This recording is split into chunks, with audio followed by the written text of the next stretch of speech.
11 April 2001 একদিনের আন্তর্জাতিক ক্রিকেটে জিম্বাবুয়ের বিপক্ষে অভিষেক হয় 16 বছর বয়সী কিশোর মোহাম্মদ আশরাফুলের।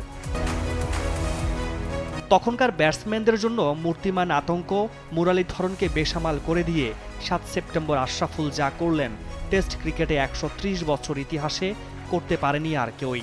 হয়েছেন ইতিহাসের সর্বকনিষ্ঠ সেঞ্চুরিয়ান। আবির্ভাবেই নিজের জাত চিনিয়ে দিয়া অ্যাশ হয়ে ওঠেন এদেশের ক্রিকেটের আশার ফুল।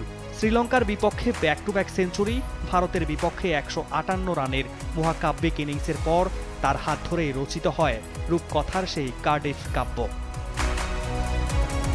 টানা 2 বারের বিশ্ব চ্যাম্পিয়ন অস্ট্রেলিয়াকে আকাশ থেকে মাটিতে নামিয়ে আনেন 20 বছরের আশরাফুল।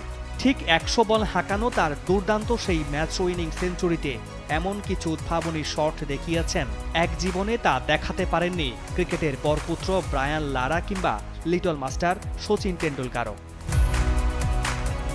ঠিক পরের ম্যাচেই ইংল্যান্ডের বিপক্ষে আশরাফুলের ব্যাট হয়ে ওঠে আরও ভয়ঙ্কর।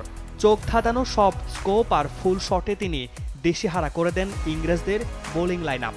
52 বলে তার 94 রানের অসাধারণ ইনিংসটি যারা দেখেছেন তারা যেন স্বপ্নেই বুঝছিলেন। বাংলাদেশের এই লিটল মাস্টারের শিকারী চোখ শুধু অস্ট্রেলিয়াতেই সীমাবদ্ধ থাকেনি। এরপর তিনি নাস্তানাবুদ করেছেন পরাক্রমশালী দক্ষিণ আফ্রিকা এবং ওয়েস্ট ইন্ডিজকেও। বাংলাদেশও পারে, এই সাহস টাইগারদের মধ্যে সঞ্চারণ করে দেন সবার প্রিয় অ্যাশ। ক্রিকেটের এই বর্ণিল ক্যারিয়ারে 22 গজে আশরাফুল অন্ধকারে নেমে আসে ম্যাচ ফিক্সিং করার কারণে। বিপিএলে ম্যাচ পাতানোর সঙ্গে জড়িত থাকার অভিযোগ ওঠার পর আশরাফুল এই বিষয়ে স্বীকারোক্তি দেন এবং জাতির কাছে ক্ষমা চান। পরে ফিক্সিংয়ের অভিযোগে সব ধরনের ক্রিকেট থেকে 8 বছরের নিষেধাজ্ঞা পান জাতীয় দলের এক সময়ের সবচেয়ে বড় তারকা, যে সাজা পরবর্তীতে কমে 5 বছরে নেমে আসে।